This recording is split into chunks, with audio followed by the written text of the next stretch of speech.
Daniel Hayes sat in the back of his town car, his fingers flying across his phone screen as he responded to what felt like the 100th email of the day. His driver navigated through the evening traffic, while Daniel tried to wrap his head around the quarterly reports that just wouldn't add up the way they should. Being the CEO of a growing software company meant the work never really stopped. But he'd made himself a promise 2 years ago that he wouldn't let it interfere with the one thing that mattered most: his daughter. He glanced at his watch and cursed under his breath. 4:45. He was supposed to pick up Mia at 4:30 from Little Footprints daycare, and here he was, still 15 minutes away in rush hour traffic. His assistant Rebecca had always been his backup for situations like this, but she'd called in sick this morning with the flu, leaving him to juggle everything alone. "Can we take the side streets?" Daniel asked his driver. "I'm really late." "Already on it, sir," Thomas replied, turning down a less congested road. Daniel sent a quick text to the daycare letting them know he was running behind. His phone immediately buzzed with a response from Miss Patricia, the director, assuring him it was fine and that Mia was happily playing with blocks. Still, guilt gnawed at him. He hated being late. Hated that his 4-year-old daughter had to wait for him when other kids were already home with their families. The last 2 years had been the hardest of his life. Losing his wife Amanda to a sudden brain aneurysm had shattered his world into a million pieces. One moment she was laughing at breakfast, the next she was gone. Just like that. No warning. No goodbye. Just an impossible void that he and Mia had been trying to navigate ever since. Mia had been only 2 when it happened. Too young to really understand where Mommy went, but old enough to feel the absence. Daniel had thrown himself into being both parents, determined that his daughter wouldn't feel the loss more than she already did. But days like today reminded him how impossible that task really was. The car finally pulled up to the daycare at 4:53. Daniel practically jumped out before Thomas had fully stopped, loosening his tie as he rushed toward the entrance. The building was a cheerful yellow with colorful handprints decorating the windows, a stark contrast to his glass and steel office downtown. Inside, the usual chaos of pickup time had mostly subsided. A few parents were gathering their children's artwork and lunch boxes, chatting with the teachers. Daniel scanned the room quickly, his eyes landing on a little girl in a sunshine yellow dress playing in the reading corner. Yellow dress, dark pigtails, small purple backpack. That was his Mia. He hurried over, his mind already on the evening ahead. They needed to pick up groceries, and he'd promised Mia they could make her favorite pasta for dinner. Maybe they'd have time for a story before bed if he could get through his emails quickly enough. "Hey, sweetheart," he said, scooping up the little girl without really looking at her face. She felt lighter than usual, but he figured maybe he was just tired. "Sorry, Daddy's late." "Ready to go home?" The girl didn't say anything, which was a bit odd. Mia usually launched into an immediate recap of her entire day the second she saw him. But Daniel was too distracted to notice. He grabbed what he thought was Mia's backpack and headed to the sign-out sheet near the door. He scribbled his signature quickly, balancing the quiet child on his hip. Miss Patricia was helping another parent and gave him a quick wave. Daniel waved back and headed out to the car, where Thomas was waiting with the door open. "There's my girl," Thomas said cheerfully as Daniel buckled the child into her car seat. "How was your day, Miss Mia?" The little girl just stared at him with wide eyes but didn't respond. Daniel frowned slightly. Maybe she was tired. It had been a long day for both of them. As he reached for the buckle, his hand brushed against the backpack and he noticed something odd. The name tag. He pulled it closer, squinting at the label sewn into the fabric. Riley Martinez. His blood ran cold. He looked down at the little girl he'd just strapped into the car seat, really seeing her for the first time. Same yellow dress as Mia had worn that morning. Same dark hair and pigtails, but this wasn't his daughter. The face was different. The eyes were brown instead of green. This was someone else's child. Oh no. Oh no, no, no, Daniel breathed, his heart hammering in his chest. He'd just taken the wrong kid. He'd literally kidnapped someone's child from daycare. His hands shook as he unbuckled the confused little girl. "I'm so sorry, sweetheart." "There's been a mistake. We need to go back inside right now." Thomas looked at him with alarm. "Sir, what's wrong?" "That's not Mia," Daniel said, hearing the panic in his own voice. "I took the wrong child."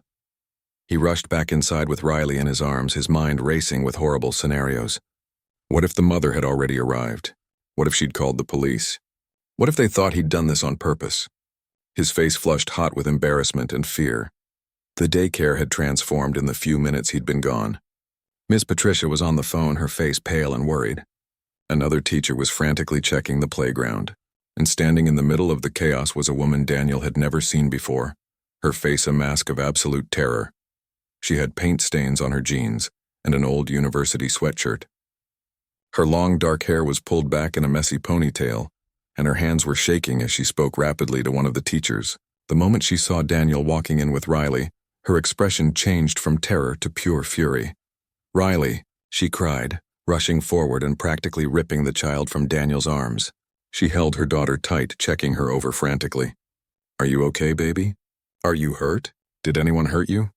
"I'm so sorry," Daniel started, his words tumbling over each other. "I didn't realize.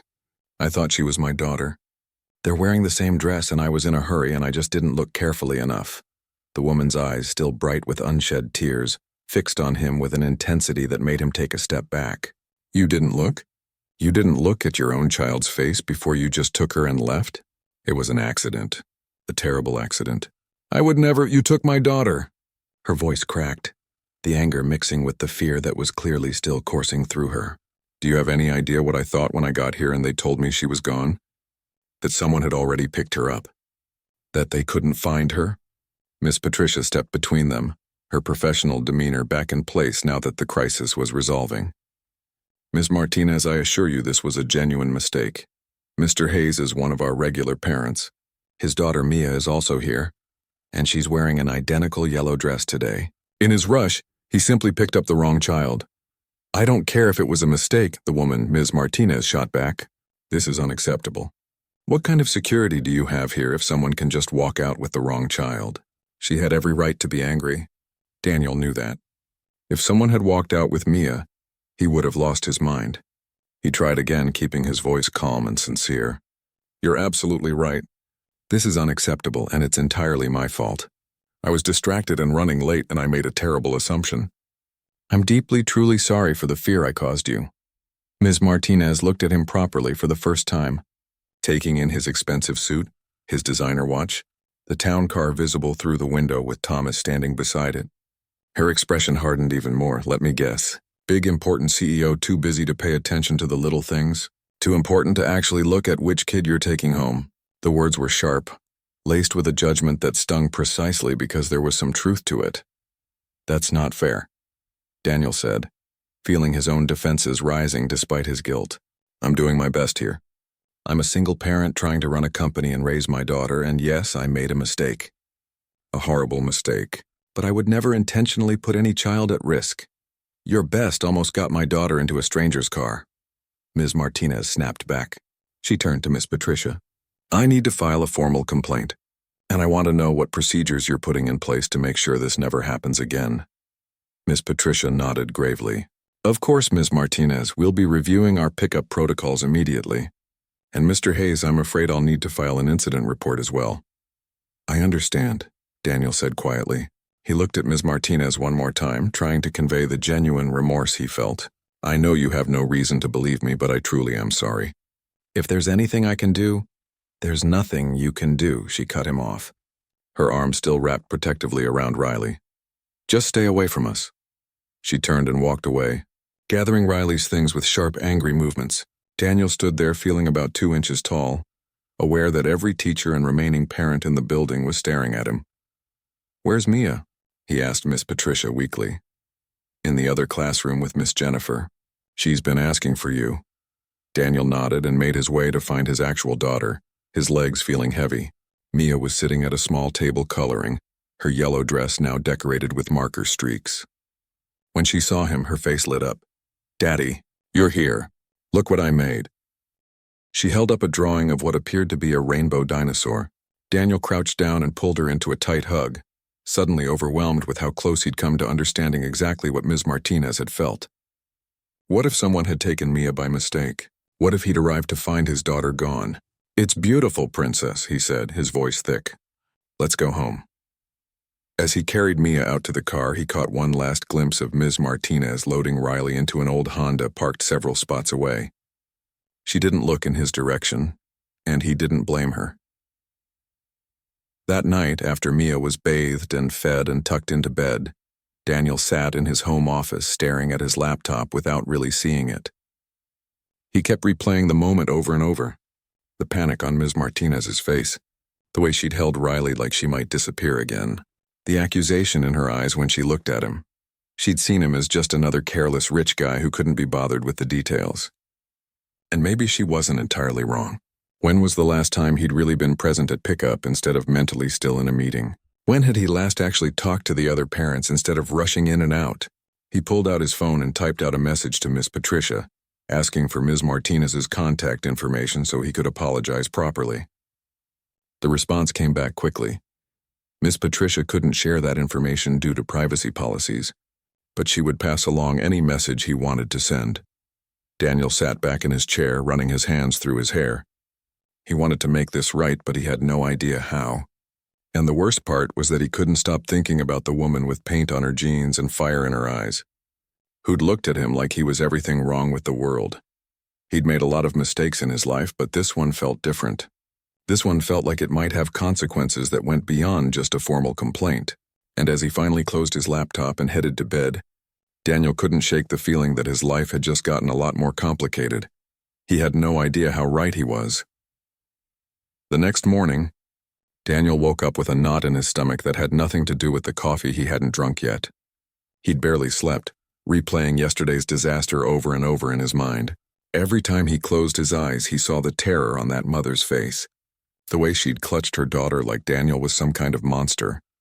He'd drafted about 15 different apology messages to send through Miss Patricia, but they all sounded hollow. What could he possibly say that would make a difference? Sorry I accidentally kidnapped your kid. Sorry I'm apparently too self-absorbed to look at a child's face before taking them. Nothing felt adequate. In the end, he'd settled on something simple and sincere, asking Miss Patricia to pass it along. Then he'd gone to an upscale florist and spent an embarrassing amount of money on an arrangement of flowers with a handwritten note, apologizing again. The florist had looked at him strangely when he explained they were apology flowers for a daycare incident. But Daniel didn't care. He needed to do something. Dropping Mia off that morning felt different. Daniel found himself hyper-aware of every detail, double-checking that the little girl holding his hand was actually his daughter, making sure to look each teacher in the eye, signing the check-in sheet with extra care.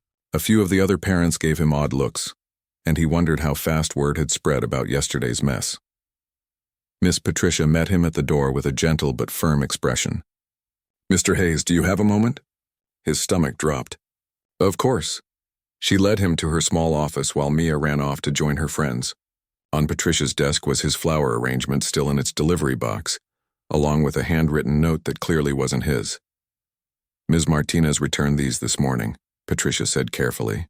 "She asked me to tell you that while she appreciates the gesture, she doesn't want gifts from you. She just wants reassurance that it won't happen again." Daniel felt his face flush. Of course she'd returned them. Flowers probably looked like he was trying to buy his way out of the situation. "I understand. I wasn't trying to. I just wanted her to know I was sorry." "I know," Patricia said kindly, "and I did pass along your message yesterday. But Mr. Hayes, I need to tell you something else. Ms. Martinez has requested additional security measures at pickup time, and she's considering transferring Riley to another daycare. The board is taking this very seriously." The words hit harder than Daniel expected. Not just because it meant his apology had failed, but because he'd genuinely shaken this woman's sense of safety. She was considering uprooting her daughter's routine because of him. "What can I do to make this right?" he asked. Patricia sighed. "Honestly, show up. Be present. Be the parent I know you're capable of being." She paused. "Also, there's a mandatory parent meeting this Friday evening.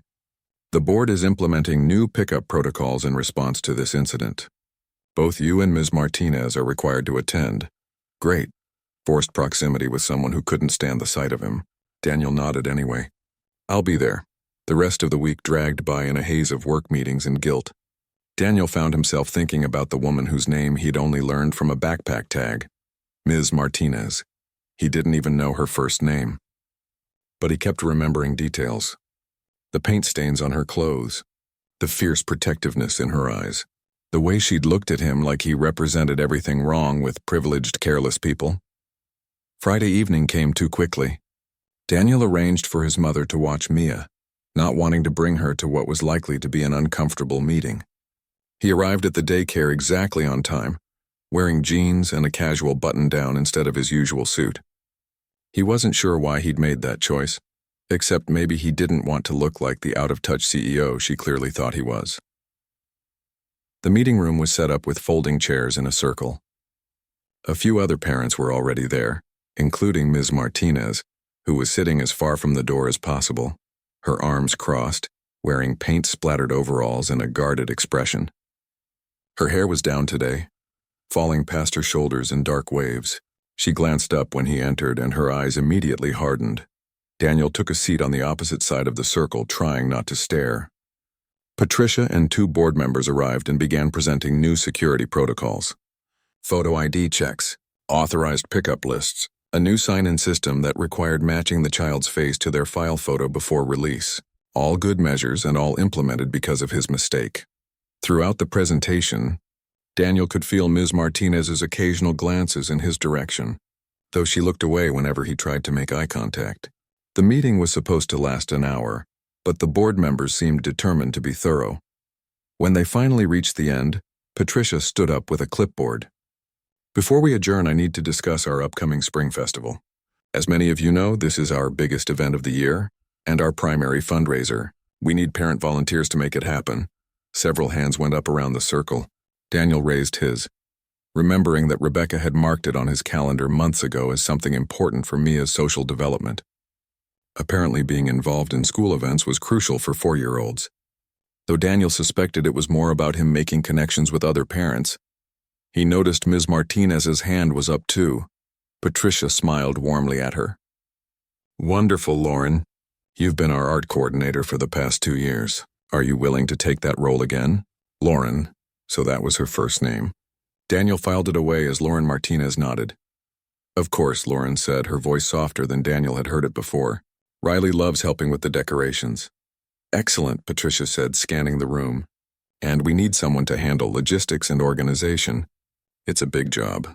Coordinating vendors, managing the budget, creating schedules." Her eyes landed on Daniel. "Mr. Hayes, you run a company. Would you be willing to take this on?" Daniel opened his mouth to agree, but before he could speak, Lauren's voice cut through the room. "Actually, I think it would be better to have someone who's been here longer, someone who knows how the festival usually works." Patricia looked surprised. "You've worked with several logistics coordinators over the years, Lauren. You could help guide whoever takes the role." She turned to the group. "Does anyone else want to volunteer for logistics?" Silence. The other parents suddenly found their phones or the ceiling very interesting. Patricia looked between Lauren and Daniel with an expression that suggested she knew exactly what was happening, but was choosing to push forward anyway. "Well then, Mr. Hayes and Ms. Martinez, it looks like you'll be co-chairing the Spring Festival together. This will require several planning meetings over the next few weeks." Lauren's face went pale, then flushed. "Miss Patricia, I really don't think—" "I understand there's been tension," Patricia interrupted gently but firmly. "But this festival is for the children. Both of your daughters will benefit from a successful event. I'm confident you can work together professionally for their sake." Daniel could see Lauren fighting with herself, her jaw clenched tight. Finally, she gave a short nod. "Fine, but all meetings will be in public places and I want everything communicated through email first." "That's perfectly reasonable," Daniel said quickly, trying to sound non-threatening. "Whatever makes you comfortable." She didn't look at him. The meeting ended shortly after, and parents began filtering out. Daniel hung back, hoping for a chance to speak to Lauren properly, but she was out the door before he could even stand up. Over the next week, Daniel received exactly 3 emails from Lauren Martinez. Each one was professional to the point of being cold, outlining her vision for the festival theme, the decorations she planned to create, and the timeline for completion. She signed each one simply L. Martinez and made no reference to anything personal. Daniel responded to each email within an hour, trying to match her professional tone while still being friendly. He agreed with her ideas, offered suggestions for vendors he'd used for company events, and proposed meeting times. She accepted only one, The following Tuesday at a coffee shop near the daycare, 10 in the morning. When Tuesday arrived, Daniel showed up 15 minutes early and snagged a corner table. He'd been in hundreds of business meetings, had negotiated deals worth millions, had presented to boards of directors. But sitting there waiting for Lauren Martinez made him more nervous than any of that.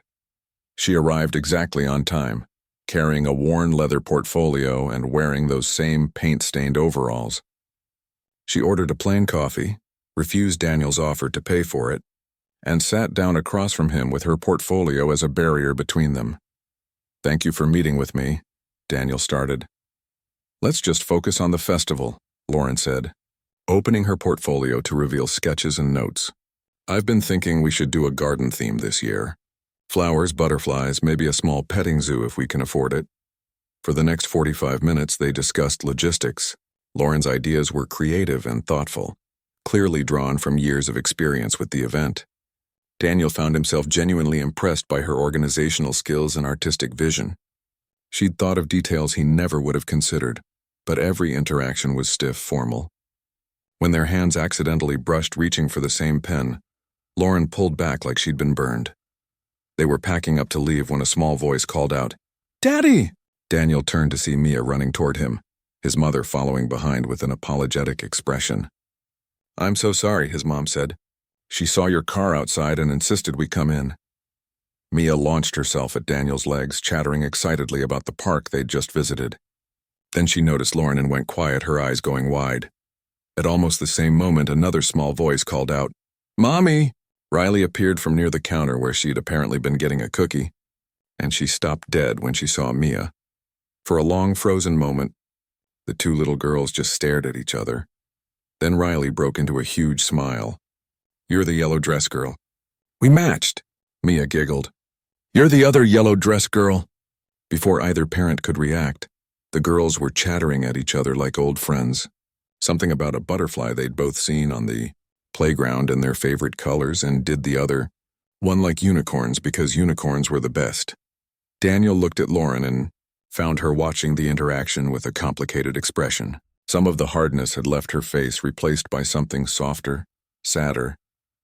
"Riley talks about Mia sometimes," Lauren said quietly, more to herself than to him. "I didn't realize they were friends." An older woman who must have been with Riley and Lauren approached, taking in the scene with sharp, intelligent eyes. She looked at Daniel, then at Lauren, then at the two girls. "Mia," she said to Lauren in a gentle voice, "why don't you introduce me to your festival partner?" Lauren looked like she wanted to refuse, but good manners won out. "Abuela, this is Daniel Hayes. Daniel, this is my grandmother, Rosa Martinez." Rosa extended her hand with a warm smile that crinkled the corners of her eyes. "Ah, so you're the famous Mr. Hayes. My granddaughter has told me about you." "Nothing good, I'm sure," Daniel said, shaking her hand. "She mentioned you made a mistake," Rosa said simply. "We all make mistakes. The question is what we do after." Lauren shot her grandmother a look that clearly said not helping. "The girls seem to know each other," Rosa continued, watching Riley and Mia, who were now showing each other their respective snacks. "That's sweet. They're in the same class at daycare," Daniel explained. He looked at Lauren. "I didn't realize they were friends. Mia hasn't mentioned it."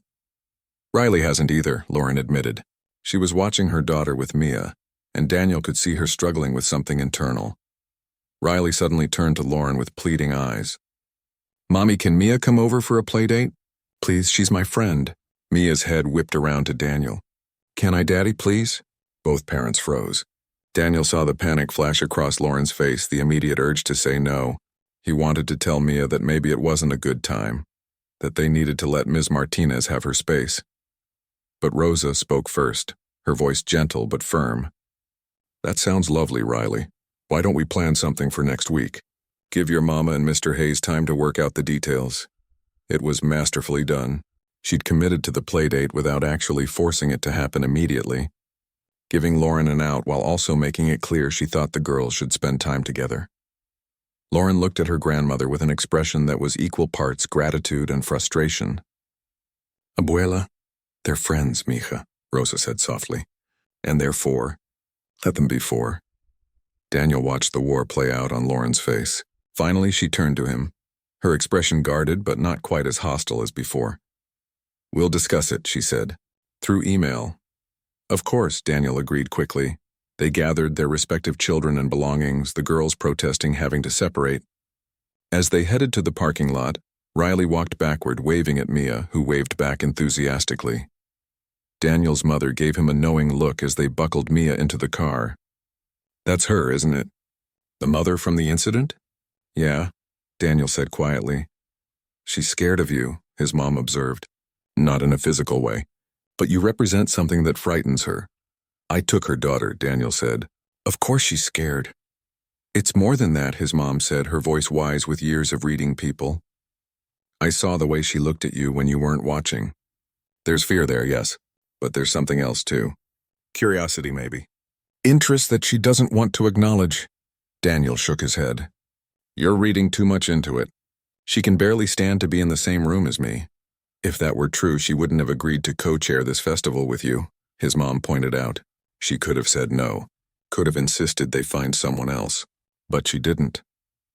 As Daniel drove home, Mia chattering in the backseat about her new friend Riley, he let himself think about what his mother had said. There had been a moment in the coffee shop when the girls were playing together, where Lauren had looked at him with something other than anger. It had been brief, gone as quickly as it appeared, but it had been there. Maybe, just maybe, there was a chance to fix this. Not just the festival, but the horrible first impression he'd made. A chance to show Lauren Martinez that he wasn't just some careless rich guy who didn't pay attention to what mattered. That night, he received an email from El Martinez. Subject line, "Next meeting." The message was brief and professional, suggesting they meet the following week to finalize vendor contracts. But at the very end, after her signature, there was a postscript. "Riley hasn't stopped talking about Mia all evening. I suppose we should probably discuss that play date, even though I'm still not sure it's a good idea. But my grandmother is right. They're 4. They should get to be friends if they want to be." It wasn't much. It wasn't forgiveness. But it was the first crack in the wall Lauren had built between them. And Daniel found himself smiling as he typed his response. Maybe there was hope after all. The play date was scheduled for Saturday afternoon at a neutral location, the park. Lauren had insisted on it through a carefully worded email, making it clear she wasn't ready to have Daniel in her home or to visit his. Daniel had agreed immediately, understanding that trust wasn't something he could rush. He arrived 10 minutes early with Mia, who'd been bouncing off the walls all morning with excitement. She'd picked out her favorite purple shirt and had insisted on bringing her toy unicorn to show Riley. Daniel had never seen his daughter this animated about a playdate before, and it made him wonder if she'd been lonely without him realizing it. Lauren was already there, sitting on a bench near the playground with Riley beside her. Even from a distance, Daniel could see the tension in her shoulders, the way she sat with her arms wrapped around herself like she was holding something in.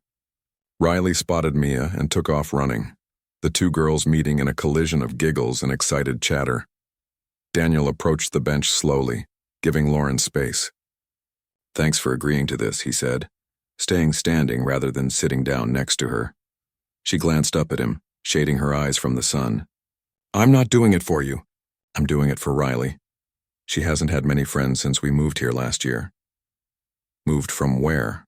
Daniel asked, then immediately regretted it when Lauren's expression closed off. "Sorry, you don't have to answer that." Lauren was quiet for a moment, watching the girls climb on the jungle gym. Then to Daniel's surprise, she spoke. "Phoenix. We moved here for a fresh start after Riley's father decided he wanted nothing to do with us." The words were matter-of-fact, but Daniel heard the pain underneath them. "I'm sorry. That must have been incredibly hard." "It was," Lauren said simply. She finally gestured to the bench. "You can sit. We're going to be here a while, and you hovering is making me nervous." Daniel sat, careful to leave a respectful distance between them. They fell into silence, both watching their daughters play. Riley was showing Mia how to cross the monkey bars, and Mia was showing Riley her unicorn. It was sweet and uncomplicated in the way only childhood friendships could be. "Your daughter talks about her mom sometimes," Lauren said after a while, her voice softer. "At pickup, I've heard her mention that her mommy is in heaven." Daniel felt the familiar tightness in his chest that always came when discussing Amanda. "Yeah, brain aneurysm 2 years ago. One day she was here, the next she wasn't, no warning.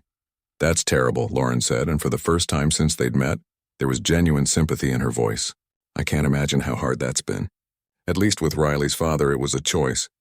Painful, but a choice. You didn't get to choose. Neither did Mia, Daniel said quietly. That's the part that kills me. She was so young. She has more memories of missing her mom than she does of having her. They sat with that heavy truth for a moment. On the playground, Riley had convinced Mia to try the slide, and both girls were shrieking with laughter as they went down together. Is that why you work so much? Lauren asked, and there was no judgment in her voice this time, just curiosity. To avoid dealing with it? Daniel considered the question honestly. Maybe at first.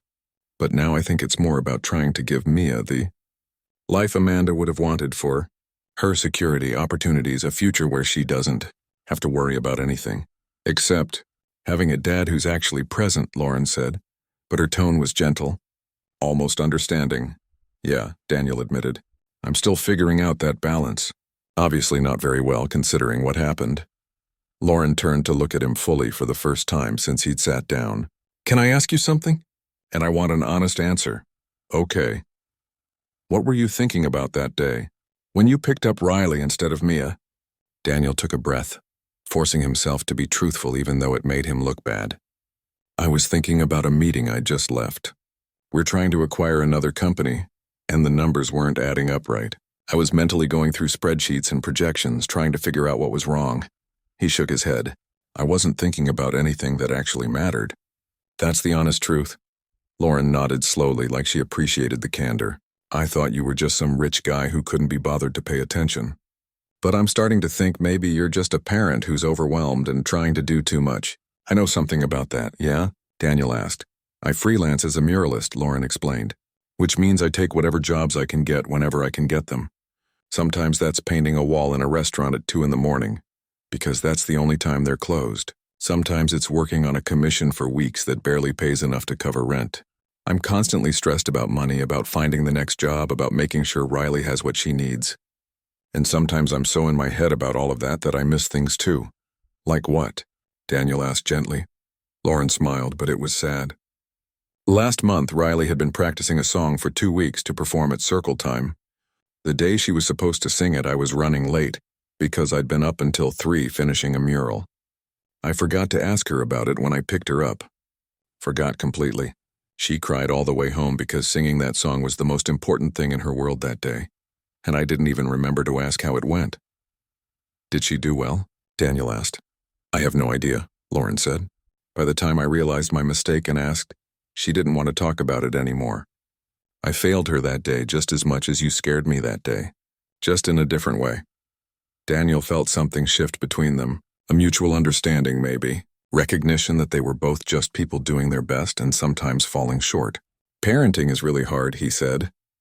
The hardest thing I've ever done, Lauren agreed. And I'm doing it alone, which makes it even harder.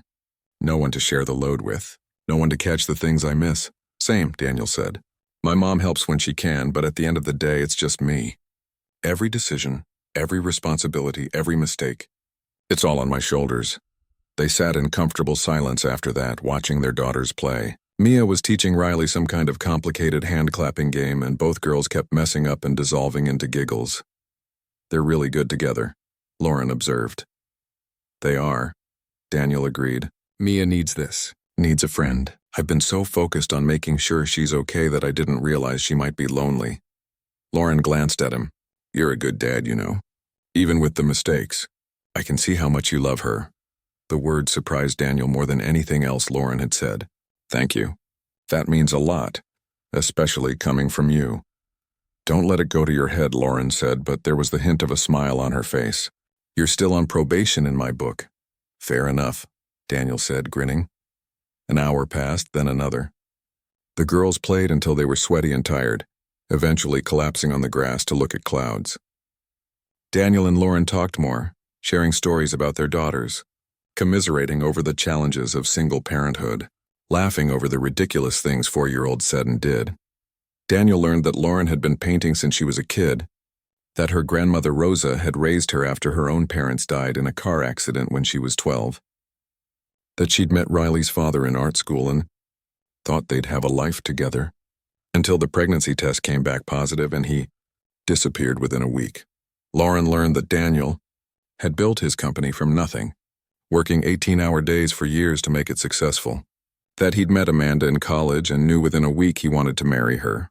That he still slept on his side of the bed even though there was no reason to anymore.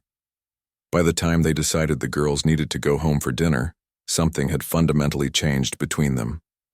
Not friendship exactly, not yet, but the hostility had faded, replaced by a tentative understanding. "Same time next week?" Daniel asked as they walked back to their cars. Lauren hesitated, then nodded. "Yeah, Riley would be devastated if we didn't do this again. But maybe..." She paused, seeming to wrestle with something. "Maybe next time we could go somewhere else? The Children's Museum or something? Give them more to do?" It was an olive branch, and Daniel recognized it as such. "That sounds great. I'll look up their hours and send you some options." "Okay," Lauren said. Then, seeming to surprise herself, she added, "Today was actually nice. Once I stopped being so angry, I mean. You're easier to talk to than I expected." "You're easier to talk to than I deserve," Daniel replied honestly. Considering everything, Riley and Mia were saying goodbye with the dramatic flair only small children could manage, hugging like they were going off to war instead of just going home for dinner. Finally, they managed to separate them and get into their respective cars.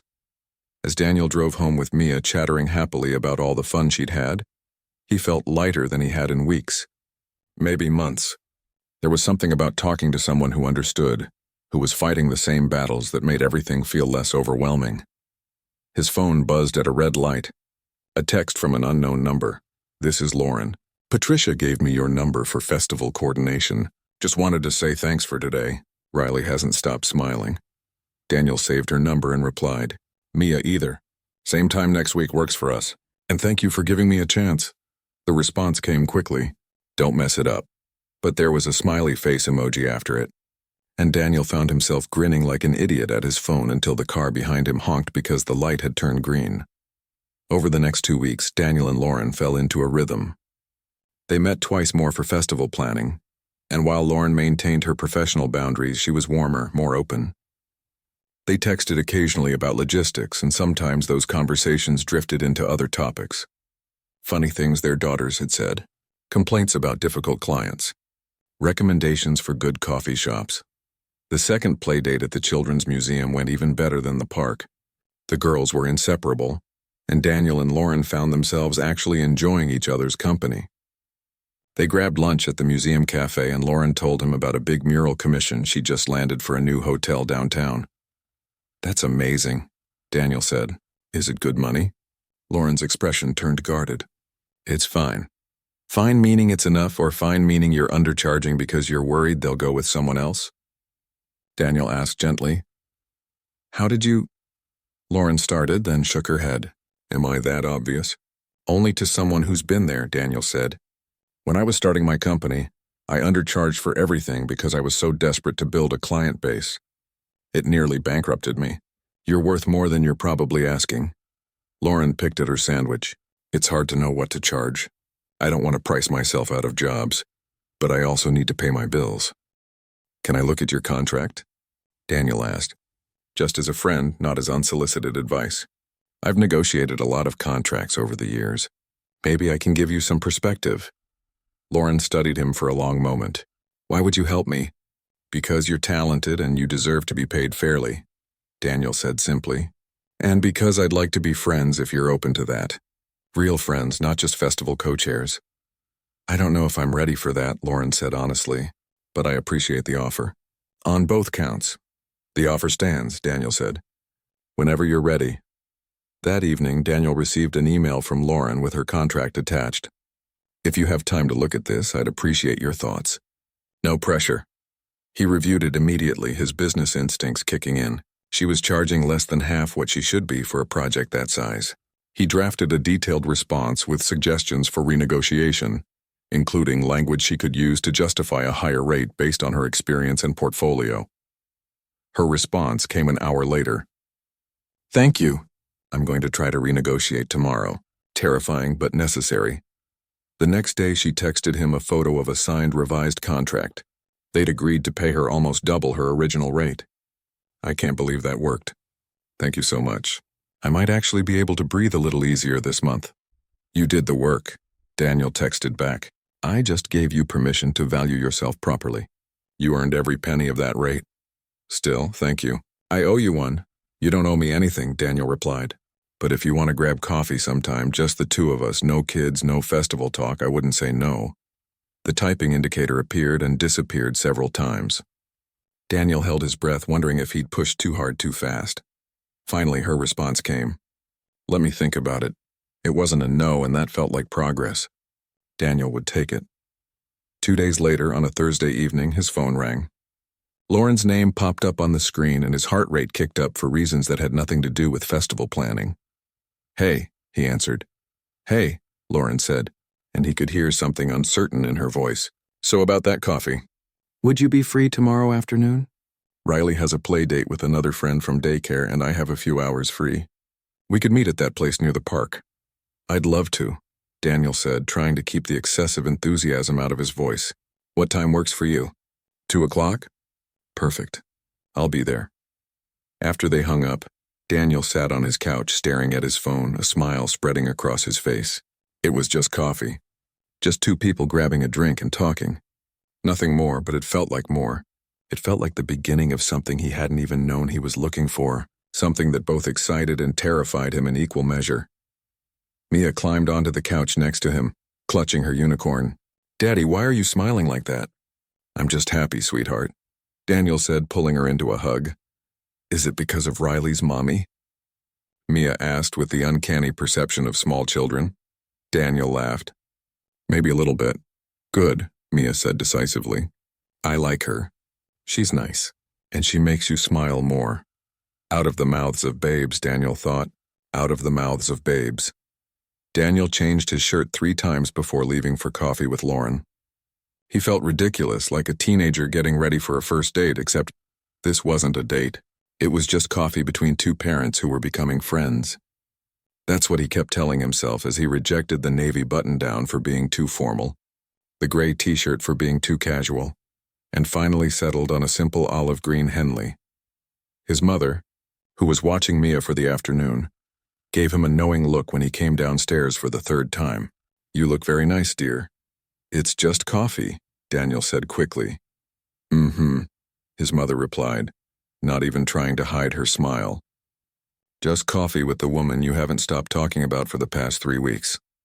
I haven't been talking about her that much, Daniel protested. You brought her up 5 times at dinner last Sunday, his mother pointed out. And Mia says you smile at your phone a lot more these days. Daniel felt his face heat. We're just becoming friends. That's all. Whatever you say, sweetheart. His mother kissed his cheek. Now go, don't keep her waiting. And Daniel, just be yourself. That's always been enough.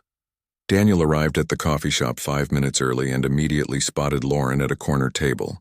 She was wearing a simple blue sundress instead of her usual paint-covered work clothes, and her hair was loose around her shoulders. She was looking at her phone, biting her lip nervously, and Daniel realized with a start that she might be just as anxious about this as he was. She looked up as he approached, and something flickered across her face. Not quite a smile, but close. Hey, you found it okay? Yeah, this place is great, Daniel said, gesturing around at the cozy cafe with its mismatched furniture and local artwork on the walls. I can't believe I've never been here before. It's my favorite spot, Lauren said. The owner is a friend from art school. She lets local artists display their work here, and the coffee is actually good, not just hipster expensive.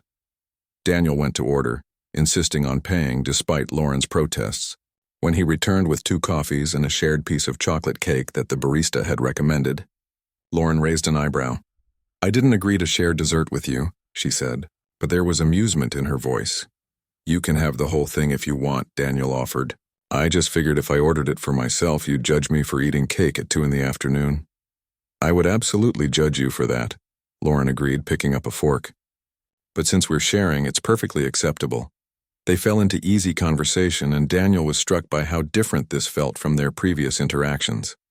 Without their daughters as buffers or the festival as a safety topic, they were just 2 people getting to know each other. Lauren told him about her latest commission, how she'd spent the previous evening sketching ideas for a massive mural that would cover the entire side of the new hotel. Can I see? Daniel asked, and Lauren hesitated before pulling out her phone and showing him the concept sketches. The drawings took Daniel's breath away. She'd designed a flowing landscape that seemed to tell a story, incorporating elements of the city's history with modern abstract shapes. It was beautiful and bold and unlike anything he'd seen before. "Lauren, this is incredible," he said, zooming in on the details. "You're really talented." She ducked her head, clearly uncomfortable with the praise. "It's just rough sketches. The actual execution will be different." "Don't do that," Daniel said gently. "Don't diminish your work. This is amazing, and you should own that." Lauren looked at him for a long moment, something vulnerable in her expression. "I'm not used to people understanding what I do. Riley's father thought art was a waste of time. Said I should get a real job." "Riley's father was an idiot," Daniel said firmly. "Art is a real job. You create things that make the world more beautiful. That's more valuable than half the stuff I do." "You run a successful company," Lauren pointed out. "That's not nothing. I manage software that helps other businesses run more efficiently," Daniel said with a shrug. "It's useful, sure, but it's not beautiful. It doesn't make people stop and feel something the way your art does." Lauren's cheeks flushed pink and she changed the subject. "What made you start your company?" "You've mentioned it, but I don't think I ever asked how it happened." Daniel leaned back in his chair, thinking about how to answer. "Honestly, desperation and stubbornness. I was working at a tech company right out of college, and I kept seeing inefficiencies in how they managed their systems. I'd suggest improvements, and they'd ignore me because I was just some junior developer. So I quit and decided to build my own solution." "That's brave," Lauren said. "Or crazy." "Probably both," Daniel admitted. "Amanda thought I'd lost my mind. We'd just gotten married, and I was asking her to live on ramen and hope while I poured everything into this company that might fail. But she believed in me, even when I didn't believe in myself." His voice caught slightly on his late wife's name, and Lauren reached across the table, her hand hovering near his for a moment before she pulled it back. "You must miss her terribly," Lauren said softly. "Every day," Daniel said. "But it's different now than it was right after. At first, the grief was this huge, overwhelming thing that colored everything. Now it's more like she's a part of who I am. The missing doesn't go away, but I've learned to carry it." Lauren nodded slowly. "I think that's beautiful. The way you talk about her. Riley's father and I were never married, barely even serious, but when he left, I felt like such a failure. Like I should have seen it coming. Should have protected myself better." "That wasn't your failure," Daniel said firmly. "That was his. He's the one who walked away from his own child. That says everything about him and nothing about you." "Logically, I know that," Lauren said, "but there's still this voice in my head that says I should have known better. Should have picked someone different. Should have been enough to make him stay." "You were enough," Daniel said, holding her gaze. "You are enough. He just wasn't capable of seeing it." Lauren's eyes got shiny and she blinked rapidly, looking away. "Okay. We need to talk about something else before I start crying in public. Tell me something ridiculous about Mia."